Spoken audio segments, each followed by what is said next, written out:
What's up, everybody, and welcome to ITG Daily, the show that brings you the hottest in gaming news. You can always join us live over on twitch.tv/the official ITG, as well as YouTube at ITG Reviews. But if you can't join us live, hit us up later inside the game.ca podcast services and TV streaming networks around the globe. You can follow us over on the official ITG on Twitter. You can follow me at ArtisticGamer28, and that's, of course, the one and only Scott, the Pirate Savage. You can follow him at Savage. Scott, what's happening, buddy?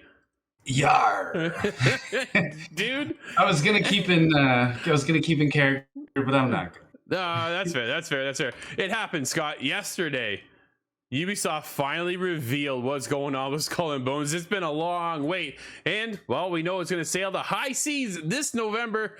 Yeah, November is going to be a busy month. I can't believe it. That right. Oh man, there's going to be so much happening in November. It's nuts. E3 makes its return in 2023. Geoff Keighley reminds everyone the Summer Games Fest is coming in 2023 as well. Just heads up. So we'll get into that. But Scott, yesterday, big day, man. Big day from Ubisoft, and the fact that Skull and Bones is actually real. It is confirmed. We've seen it for real this time. Overall thoughts and impressions. What do you got? I'm very excited about what's to come. I was a little worried we were going to see some just sheltered things, some pre-rendered kind of stuff. And although they did certainly show some pre-render, but sure, we also saw a glimpse at gameplay and quite a little bit of it too. Yep, and then they offered a look at the game after the showcase was done. They did a bit of a live stream and showed off some of the actual gameplay mechanics and how that feels and how a lot of the game looks. And it was funny. They went back to the drawing board, and then they went back to the drawing board, and then they went back to the drawing board from all the rumors and things that happened. But the last time they went back to the drawing board, it really looks like they just enhanced everything that they had initially after reworking a lot of the mechanics and kind of pushed it forward to the point where, dude, I'm now really excited for Skull and Bones. When it first started to showcase, I was a little hesitant on the graphical fidelity of the game. It did look like I was playing Black Flag, to be honest, right? I feel like I'd be in that kind of situation, but we will see when we get hands on. Let's get into it, man. Let's get into it. They started off with a reveal trailer, and it was kind of just a showcase piece, a little bit of a highlight of what the pirate world is going to make you feel, right? I also got a press release, so I'm gonna kind of pick and choose here what's coming around. But during the very first Ubisoft Forward Spotlight, Ubisoft announced that Skull and Bones will release on November 8th. Dude, isn't that like a day before? That is one day before God of War Ragnarok. That's strike 1, 2, and 3 all at the same time, man. It's just like that's an issue, right? Like that is a big issue. I think you gotta wonder right off the hop. Are Ubisoft worried the minute Sony Santa Monica comes out and says, "Hey, God of War, November 10th or November 9th," and they just went, "Oh no." Right, like that's it was either "oh no, we have the same day" or "oh no, I have a plan." Oh no, man, their ship is going to be sunk. The only positive spin I can think about this is looking historically back on Horizon. Horizon in both cases came out just before, or was it after? There's two major releases. I think it was just after Breath of the Wild, and then more recently was it Elden Ring? I think followed the very same week, if not closer. So that it was not very far out, and that had a big overshadowing effect on Horizon. Okay. But at the same time, Horizon is a massive IP. It did not really get slowed down at all. So I'm hoping. Is there enough space in these seas for the two of them? No. I'm telling you right now, there is not. There's not enough space in that weekend. I tell you that much. It's one day. I'm like, no. This is a giant mistake on Ubisoft's part. I'm calling it right now. The problem is here's the issue and the concern, Scott, is that this game has been delayed and delayed and delayed, and we're running on like a decade now from the initial announcement of the game to when the game is coming, right? We're almost on the precipice of a full decade. Initially announced in like 2013. I think that's right. Yeah, it was E3 of 2013, was it? And it's been quite a long time. So here's the issue. Here's the glaring concern is that you need to recoup a lot of money to take back, and to gain back everything you've sunk into this pirate game. And across a decade. Man, there's so, and we already said, and I've called it, they are not going to recoup their money here, but this makes it even worse because the next day is one of the most highly anticipated titles of the year. You can't compete. I'm sorry, but Ubisoft, being the top tier publisher of AAA titles, will not compete with Skull and Bones versus God of War Ragnarok. That is just not an option. Everybody goes, man, I want both, but I'm going one way. They're nowhere similar, but getting Skull and Bones Day 1 is only going to be a very small amount of the content. They went on to state they're going to be following and supporting this game for years. Yeah. I think that was the term. Was it? We have a quote here. I have the quote. For years to come. Allow me to go through my notes, Scott. Post-launch details. Quote, many years to come is further post-launch content is what I noted down, Scott. So, well, I think year number 2 might sell a little better than year number 1 in terms of microtransaction expansions and the like, because you're gonna jump on. I know I will. I'll be on Skull and Bones, and then the very next day, 24 hours later, that player count is gonna just dive. Well, so here's the bonus thing for me and yourself. And probably Steve, who's probably going to review God of War with me, right? God of War Ragnarok, we're the PlayStation guys, myself and Steve on the team. We'll probably review the game. So when the game is released, we'll be done in the game. I will be finished the game. So when November 8th comes along, dude, I'll be fresh and ready to go for Skull and Bones. Where a lot of people on the other side of it, right? If you're not involved in the media, you will be there day one looking at which title do you go with? Which one do you really want? And that's luckily for myself. Concern. I'm very unfortunate in that I don't have a PlayStation. Yep. But I am very fortunate in light of this news that I will. I have to say it. I'll be a sea dog chewing on bones. Well, okay, let's get back into the press release a little bit. The open world pirate multiplayer game with survival elements will be available with cross-play and cross-progression on PlayStation 5 and Xbox Series XS, Stadia, as well as PC through the Epic Game Store and Ubisoft Store. Players can also subscribe to Ubisoft Plus on PC, Stadia, Amazon, and Amazon Luna. Developed by Ubisoft Singapore in collaboration with Ubisoft Studios, Skull and Bones will invite players to chart their own destiny and rise from the outcast to becoming a pirate kingpin. Dude, I got a bunch of notes here, and I'm taking some of this stuff here. The biggest focus for me coming out of this, Scott, is the fact that it is all PvP. This is an online world. Now, throughout the stream, we talked heavily about comparisons of Sea of Thieves. Like it just kind of goes hand in hand. It's a pirate game. Yeah. Skull and Bones is a pirate game. Of course, everybody's just going to go, hey, what's the deal here? And what is the difference? Art style, art direction, realism versus this cartoony like Fortnite experience. They're completely different aesthetically. It's now it's getting into the gameplay. Where does it shine for you, Scott? I like we mentioned at the time that it's quite frantic. It looked like it was going to be pretty stressful, fast paced, but I like that because I think there's a lot of space in there for skill.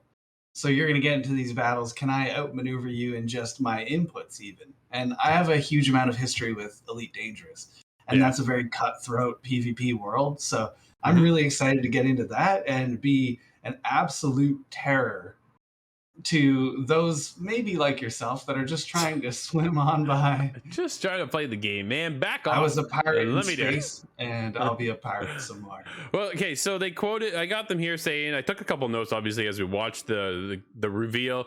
Yusuf sat down with a couple of the developers from the team and talked about the core construction and making of the game and how everything's going to function. They called it an open world / open sea experience, right? We're across the Indian Sea.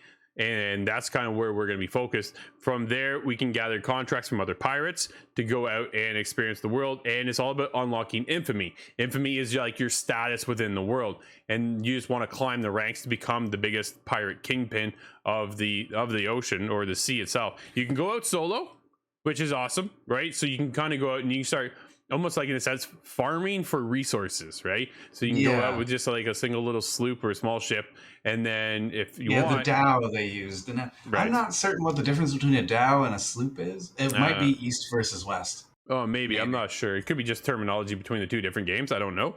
But you can go solo, or you can go in co-op with friends, but be mindful of other pirates crews out there in the ocean and with you. Now, the other question that you and I and Steve were talking about when we were on the stream is, can we co-op on the same ship like you can with Sea of Thieves? We all group up in a party of 4. We all go out on one ship, and away we go. Here, Scott, it seems like you get your ship, I get my ship, and Steve gets his ship, and whoever else wants to join in the fun, and away we go, right? Like, kind of goes in that sense and how that works. Yeah. So, but they specialize in ships, though, right? It didn't look obvious that I could join your crew. No, it didn't. It's not certainly off the table. Nope. And due to, I'm sure, feedback, they're going to address that if they can. But we were surprised just to see that there was individual person kind of walking around. I was heading there next. Absolutely. That was the other highlight for me, is that you are your own pirate. When they first announced it, you are the ship. And everybody's like, no, no, please not. Let's not do that. So we are our own pirate. We can go off into pirate outposts, pirate dens, get contracts, customize your pirate, customize your ship. Like, there's a lot behind off the ship kind of scenarios and things you can do. And dude, some of the environments, they only took us really to one outpost, I believe, and it looked awesome.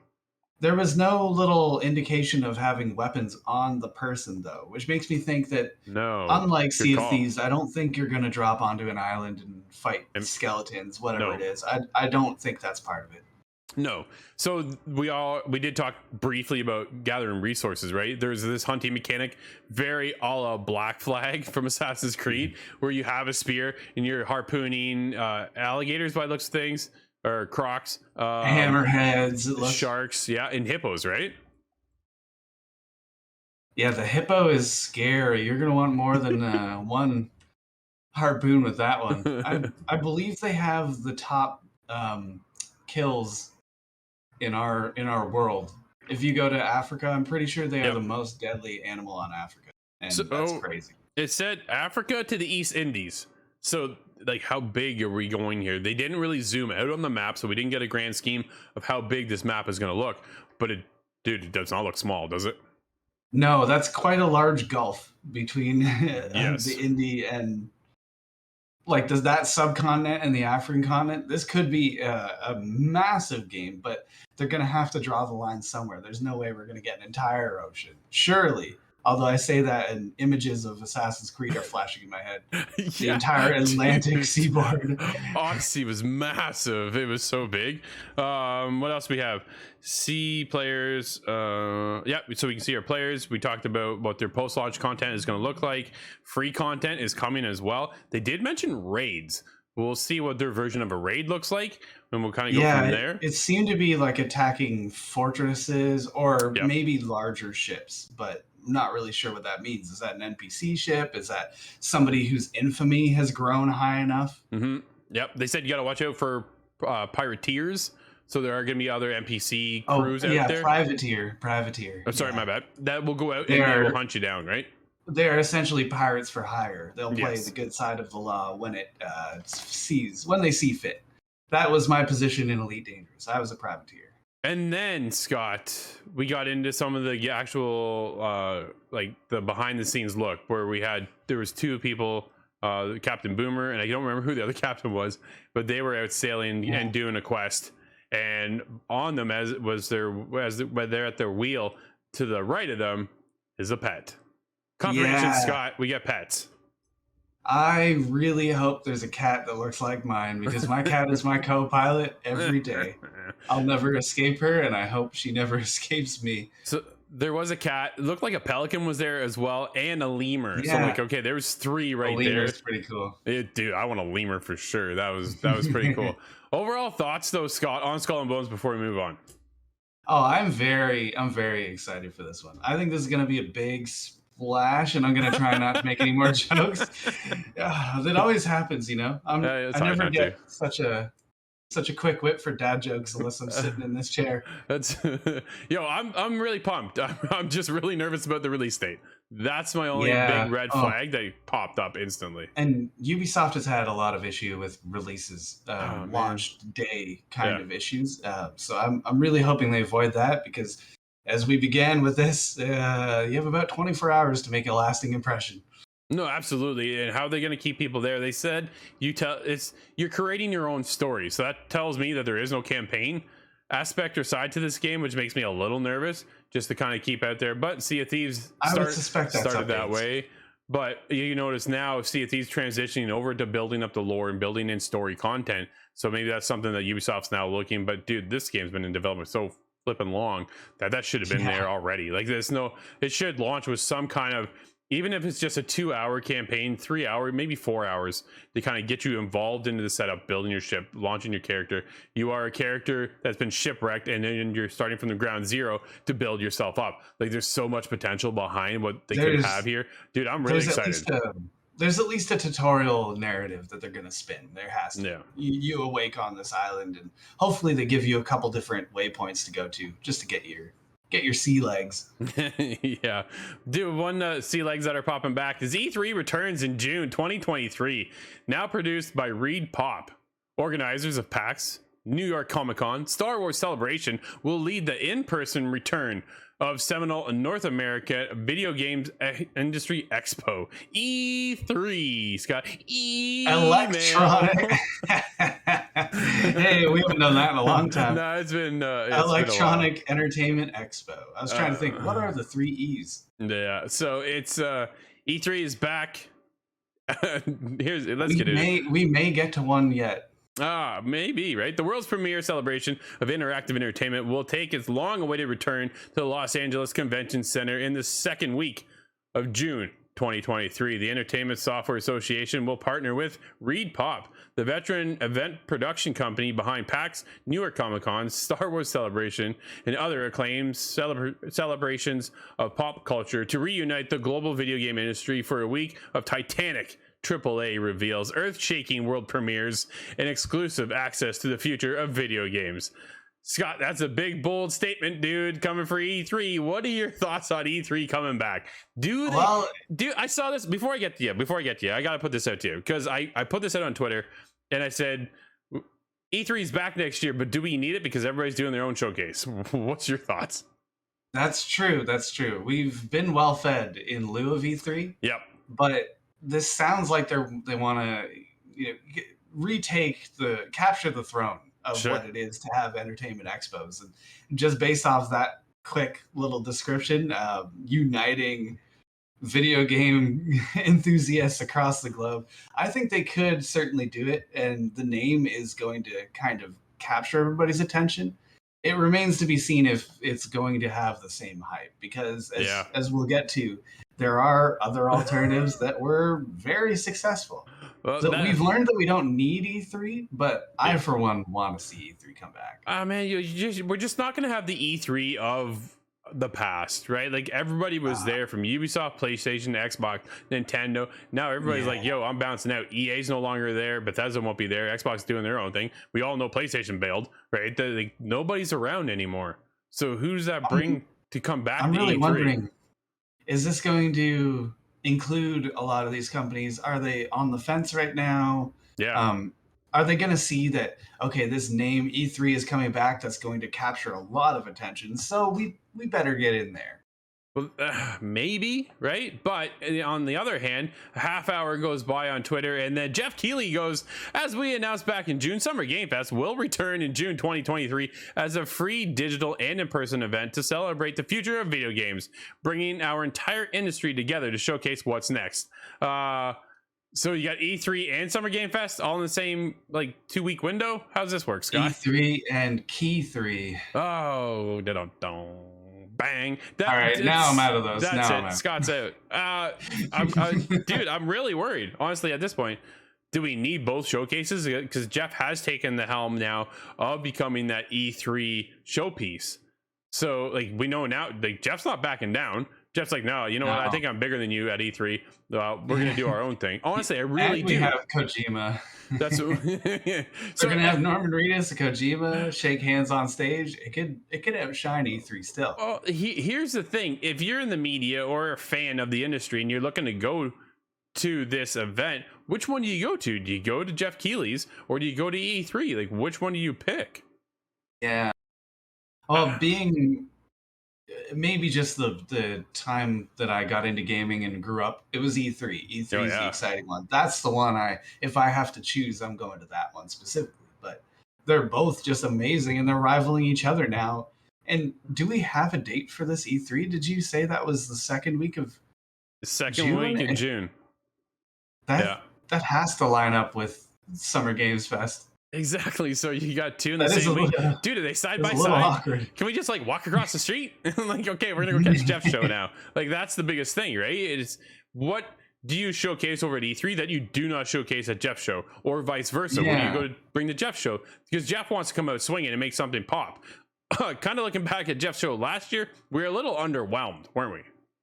Yeah, it was just it didn't have that mass punch to it. No, it was missing maybe a competitive edge.